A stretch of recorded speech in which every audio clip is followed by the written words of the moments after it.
Today's video is all about keto and intermittent fasting. If you follow a low carb keto diet and you're wondering how you can incorporate intermittent fasting in, I'm going to share exactly how you can do that, as well as what to eat and some tips and tricks in today's video.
I've already done my workout this morning. I met my friend Georgia at the gym and we did an upper body session. I am training quite light at the moment. It's just what I'm doing on my current sort of journey post miscarriage with our fertility. I'm just reducing all of my high impact training, so taking it really at my own pace. But one thing that I do love to do is train fasted, which I did this morning and I pretty much do most of the time. Training fasted just means that you're not having any food before you go and train. You could have a cup of coffee, you could have water, obviously, you could have pre-workout, you could have BCAAs.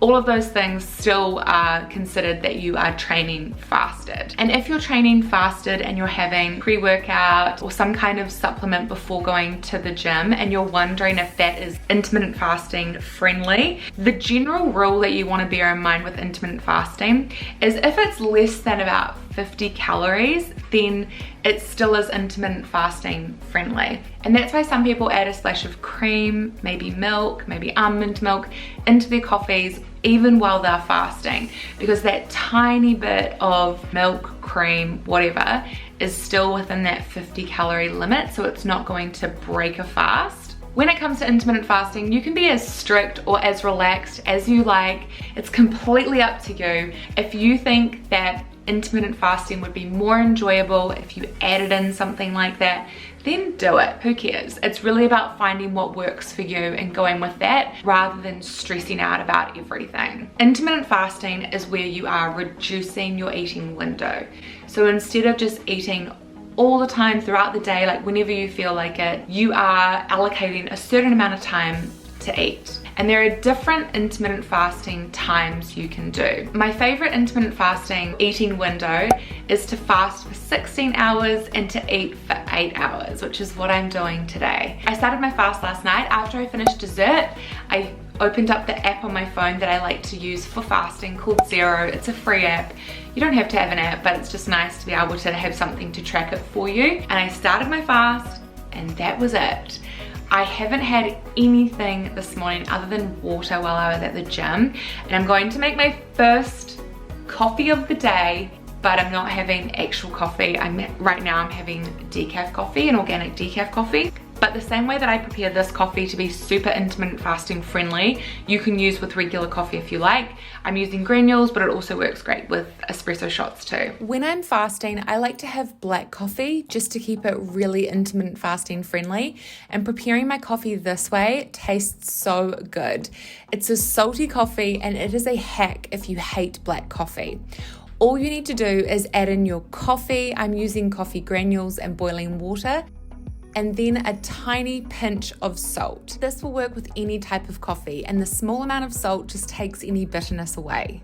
Now that my fast is ended, I'm going to have my first coffee with cream. Even though you can technically have this while fasting, I like to have my first coffee with cream after my fast has ended, but that's just personal preference. Going to make lunch now. My fast is a bit longer than what it normally would be, which would be 16 hours because I was busy with work. So I just ended it whenever I could. And now lunchtime. When it comes to figuring out what kinds of meals you want to have while intermittent fasting, you can eat whatever. If you love breakfast food, you can have breakfast food now. If you love desserts, you can have desserts now. It's totally up to you to customize it as you like. For lunch today, I'm using up leftovers to make a keto fish taco salad. When I fast, I eat my usual meals. I just eat them within a shorter window of time. Many people try intermittent fasting to help them with their weight loss goals, but its benefits extend past just that. Some of these benefits include that when you intermittent fast regularly, your body changes hormone levels to make stored body fat more accessible, and it can initiate important cellular repair processes. Intermittent fasting can also help you eat fewer calories while boosting your metabolism slightly. This can make it an effective tool to lose weight and visceral fat. Studies have also shown that intermittent fasting can reduce oxidative damage and inflammation in the body. This can have benefits against aging and also the development of numerous diseases. Studies have also shown that intermittent fasting can improve numerous risk factors for heart disease, such as blood pressure, cholesterol levels, triglycerides, and inflammatory markers. So the benefits of intermittent fasting far extend past just weight loss.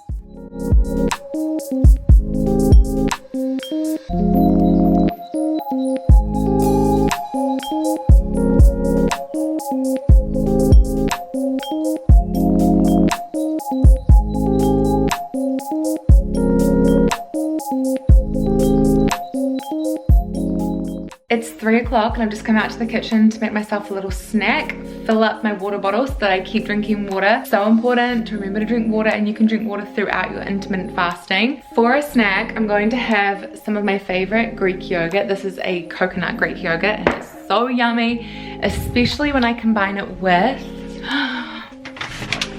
this Vogel's cereal. It's insane. This yummy granola. So I'm gonna have that with some frozen raspberries. You don't have to be keto to do intermittent fasting, but keto and intermittent fasting are commonly done together.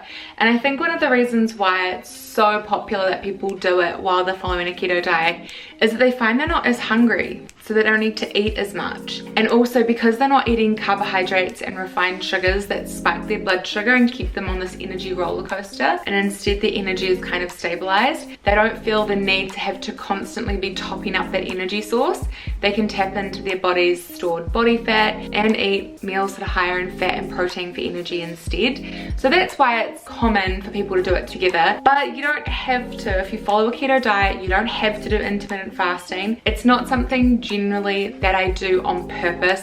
Some days I will accidentally intermittent fast and I just kind of listen to my body and go along with my body's own hunger cues and what it needs. Intermittent fasting has become such a buzzword, and it's really easy to think that if you intermittent fast, that might be the secret to unlocking your goals and getting results. But it's just like keto. It's a tool that you can use. It might work for you, it might not. Regardless of whether or not you're intermittent fasting, following a keto diet, it is really important to be mindful of the overall calories you're consuming. And that to me is one of the reasons why people succeed with weight loss on intermittent fasting, is because they are being mindful about the food choices they're making within that window. And they're not just eating whenever, mindlessly snacking late at night, which might have been a habit of theirs. That definitely was a habit of mine before. If weight loss is a goal, you don't want to undereat, starve yourself, deprive yourself. You want to have a maintainable calorie deficit, not something that's huge and is going to absolutely be torturous to follow. And remember that this isn't a quick fix. This is something that you can utilize as a tool to help you achieve your goals, which will take some time if it's weight loss, but you will get there if you keep making those small positive changes each day. Since you last saw me, I've just been working away in my office, but now I've changed into comfies and I'm in the kitchen because I'm going to make dinner.